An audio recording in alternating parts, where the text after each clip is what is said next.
बहुत समय पहले की बात है। सरयू नदी के किनारे अयोध्या नाम का एक सुंदर राज्य था।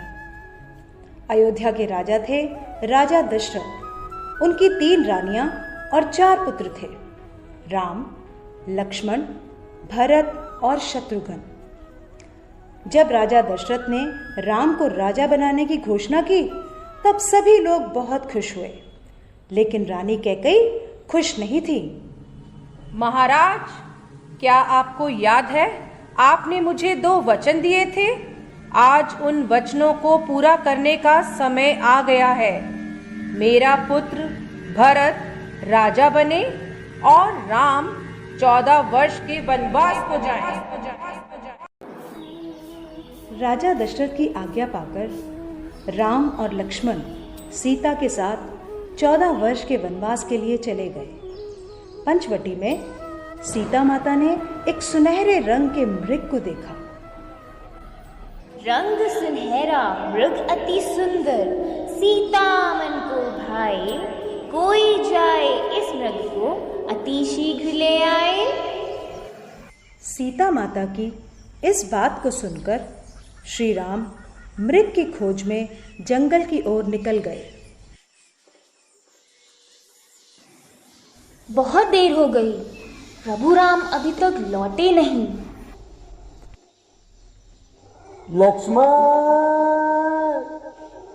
लक्ष्मण, हे सीते,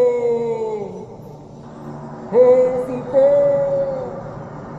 लक्ष्मण, लक्ष्मण देखो, प्रभु तुम्हें अपनी सहायता के लिए पुकार रहे हैं। हे माते, ये मुझे किसी मायावी शक्ति का कार्य लग रहा है।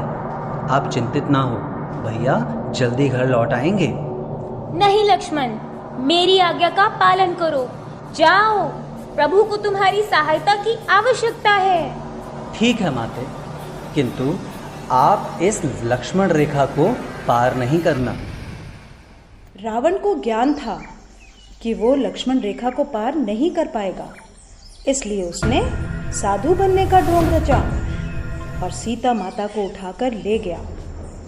भिक्षाम देहि, भिक्षाम देहि। हे मुनिवर, भिक्षा स्वीकार कीजिए।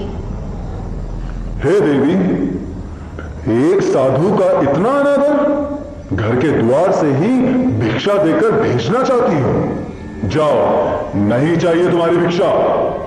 नहीं नहीं मुनिवर, रुकिए, मैं आती हूँ।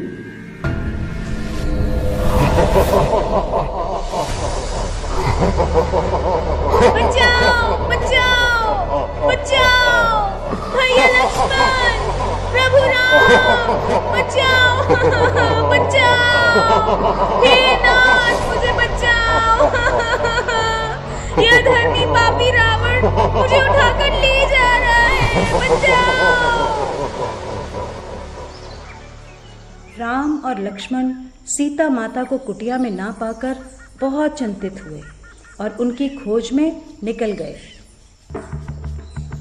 श्री राम, लक्ष्मण और हनुमान ने लंका पर चढ़ाई कर दी और राम और रावण का युद्ध हुआ, जिसमें श्री राम विजयी हुए।